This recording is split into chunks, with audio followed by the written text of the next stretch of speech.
ஓம் சம்சார துக்க ரஹிதாய வேதாந்த பாஸ்கராய நமஹ. ஆத்மஜானேன சம்சார துக்க நாசோ ந சம்சயः, ஆத்மஜானேன முக்திश्च பவேத் வேதாந்த பாஸ்கரः. அத்ய தினாங்கः ஜூலை மாसे 20 दिनः.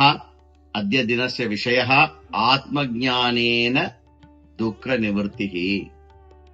கைவல்ய உபனிஷத் 2:24 இந்த மந்திரத்தின் மூலமாக ஆத்ம ஞானத்தினால் தான் ஒருவனுக்கு துக்கமே நாசனமாகிறது என்ற விஷயத்தை சொல்கிறது. அந்த ஸ்ருதி வாக்கியமானது அனேன ஞானமாப்னோதி சம்சாரார்ணவ நாசனம் என்ற இந்த ஸ்ருதி வாக்கியம். ஆத்ம ஞானேன உதித்தேன கிம் பிரயோஜனம் இது அநேகே பிரிச்சந்தி. ஆத்ம ஞானம் வருதுனால என்ன பிரயோஜனம் இப்படி நிறைய பேர் கேட்கறது உண்டு. தேஷாம் மதே தனம் தானியம் புத்திராஹா பௌத்ராஹா கீர்த்திஹி அதிகாராதீனி பலானி ஆத்ம ஞானேன பிராப்யந்தே வா. அவர்களுடைய பொதுவான கேள்வி ஆத்ம ஞானத்தினால தனம் கிடைக்குமா, தானியங்கள் கிடைக்குமா, புத்திரன் கிடைப்பானா, பௌத்திரன் கிடைப்பானா, அதிகாரம் கிடைக்குமா, புகழ் கிடைக்குமா என்று ஆத்ம ஞானத்துக்கு இதெல்லாம் பிரயோஜனமா இருக்குமா அப்படிங்கிறது தான் அவளுடைய கேள்வி. இதி ந பிராப்யந்தே இத்யேவ பிரதிவச்சனம். ஏதைஹி பலைஹி ஆத்ம ஞானஸ்ய ச ந கோபி சம்பந்தோ வித்யதே தர்ஹி ஆத்ம ஞானஸ்ய பலம் கிம் இதி சேத் அயம் மந்திரஹ உபதிஷதி உத்தரம். இதெல்லாம் கிடைக்காது, ஆத்ம ஞானத்தினால இந்த மாதிரியான பலன்களுக்கும் ஆத்ம ஞானத்துக்கும் எந்த சம்பந்தமும் இல்ல அப்படின்னு சொன்னாக்க அப்போ ஆத்ம ஞானத்துக்கு என்னதான் பிரயோஜனம் அப்படின்னு கேட்கிறவாளுக்கு இந்த மந்திரமானது ஒரு தக்க பதிலாக இருக்கிறது.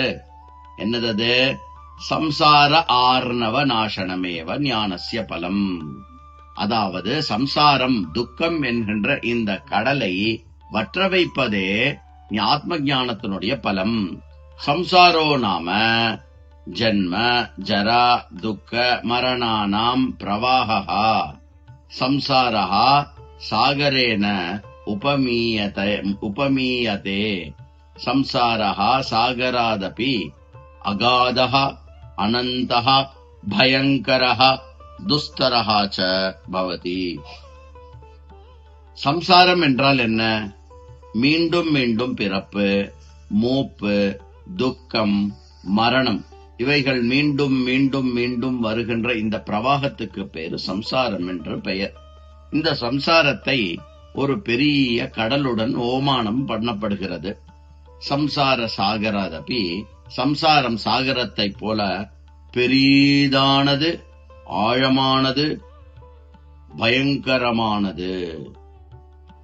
அஜ்ஞானேன இவ காமகர்மணி ஜன்ம மரணானி பவந்தி. ஞானே உதிதே சதி சம்சார சாகரஹா சுஷ்கோ பவதி. அஜ்ஞானத்தினாலதான் காமம், கர்மம், ஜன்மம், மரணம் என்பது ஏற்படுகிறது. ஞானம் ஏற்படுவதனால் மாத்திரமே தான் இந்த சாகரமானது பற்றி போகிறது. ஆத்ம ஞானஸ்ய உதயே சதி துக்கரூபஹா சம்சார ஏவ ந வித்யதே. ஆத்ம ஞானினஹ புனர்ஜன்ம நாஸ்தியேவ. ஞானி சதா ஜன்ம மரண ரஹித சஹஜானந்த சாகரே மக்னோஹி பவதி. ஆத்ம ஞானம் ஏற்படுவதனால் துக்கரூபமான சம்சாரமானது நீங்கிவிடுகிறது. ஆத்ம ஞானிக்கு புனர்ஜன்மம் என்பது கிடையவே கிடையாது. ஏன்? சொச்ச காலம், உயிரோடு இருக்கக்கூடிய அந்த சொச்ச காலம், அந்த ஞானியானவன் எந்த விதமான துக்கமும் இல்லாமல் ஆனந்த சாகரத்தில் மக்னமாக திகழ்வான்.